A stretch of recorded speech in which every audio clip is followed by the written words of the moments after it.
Ciao a tutti e bentornati su Lernomo. In questo video parleremo di un argomento un tantino delicato, il vocabolario della criminalità e della legge. Quindi reggetevi forte perché c'è tanto da imparare. Ci siamo capiti?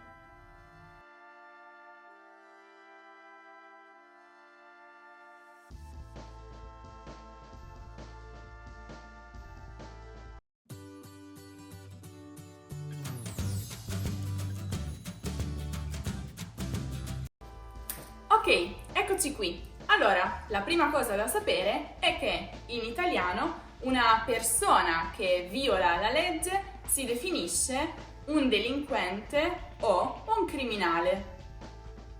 Ovviamente esistono vari tipi di criminali in base al crimine che commettono. Prima di tutto abbiamo per esempio il ladro che si appropria, cioè che ruba cose altrui. A loro volta i ladri si dividono in scassinatore, rapinatore, borseggiatore. Uno scassinatore è un ladro esperto nel forzare le serrature, quindi di solito si intrufola negli appartamenti altrui per rubare. Un rapinatore invece è specializzato nelle rapine, vale a dire furti fatti con violenza, con minacce, spesso anche utilizzando armi allo scopo di ottenere il bottino, il denaro. Il numero più alto di rapine si verifica soprattutto nelle banche, nei tabacchini, nelle farmacie e in generale in tutti i tipi di negozi. Per esempio, i protagonisti della Casa de Papel sono proprio dei rapinatori. Il borseggiatore invece è un ladro specializzato nell'appropriarsi, nell'impossessarsi con destrezza e abilità di portafogli, borse e oggetti di valore, solitamente in luoghi affollati.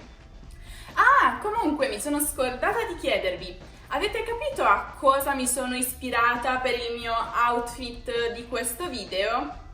Dai su, non è difficile, scrivetemelo nei commenti. In più, fatemi sapere quale nome mi dareste nella banda del professore.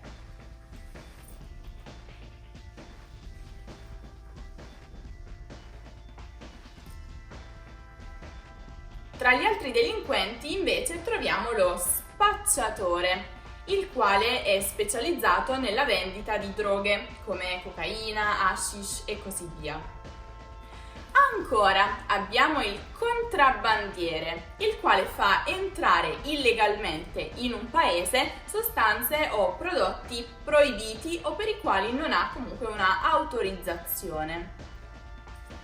Infine, tra i criminali più cattivi abbiamo l'assassino e l'omicida, i quali uccidono altre persone. Fate attenzione però perché c'è una piccola differenza tra queste due parole. Infatti, dovete sapere che l'assassino uccide sempre in maniera intenzionale e premeditata e l'atto con cui si verifica l'uccisione in questo caso si chiama assassinio. La parola invece omicida può riferirsi tanto a una persona che ha ucciso involontariamente quanto a una che invece lo ha fatto volontariamente.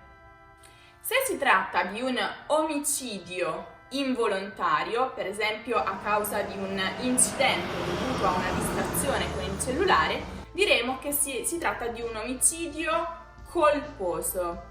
Invece, se l'omicida ha ucciso volontariamente, si tratta di un omicidio doloso. Espressione del giorno. Chi va con lo zoppo impara a zoppicare.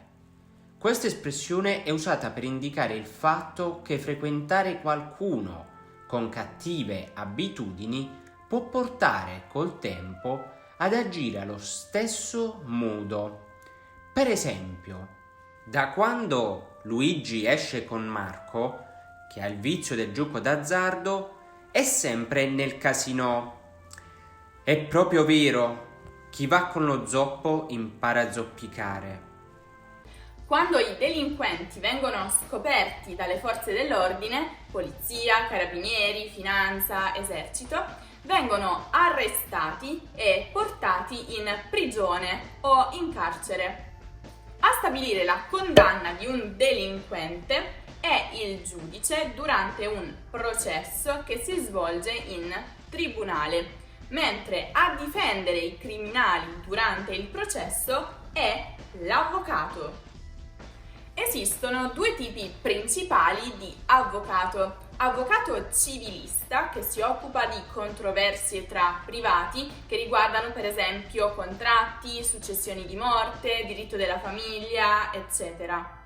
E poi abbiamo l'avvocato penalista, il quale invece si occupa soprattutto di reati come omicidio, furto, spaccio, che implicano dunque condanne più gravi. Le persone che non hanno mai subito una condanna per un reato avranno la fedina penale pulita, mentre quelle persone che invece saranno state condannate per uno o più reati avranno la fedina penale sporca. Dunque, la fedina penale di una persona non è altro che una scheda, un certificato che indica la situazione di una persona circa i suoi rapporti con la giustizia, quindi indica se ha subito condanne, quante ne ha subite, per quali reati e così via. A volte, se il reato non è troppo grave o se il condannato aveva la fedina penale pulita, la pena può prevedere gli arresti domiciliari anziché il carcere. Gli arresti domiciliari impongono al condannato di non allontanarsi dalla propria abitazione o, in alcuni casi, di non allontanarsi soltanto in alcuni momenti della giornata. È anche importante ricordare che prima della sentenza di un giudice, la persona che viene accusata di un reato è chiamata imputato. Un imputato, dopo il processo, può essere assolto se il giudice accerta che non ha commesso nessun reato o condannato se invece viene accusato di aver commesso uno o più reati. A proposito di vocabolario, vi consiglio di guardare il nostro video sul vocabolario della cucina. Che succede? Che sta succedendo? Polizia, mani in alto!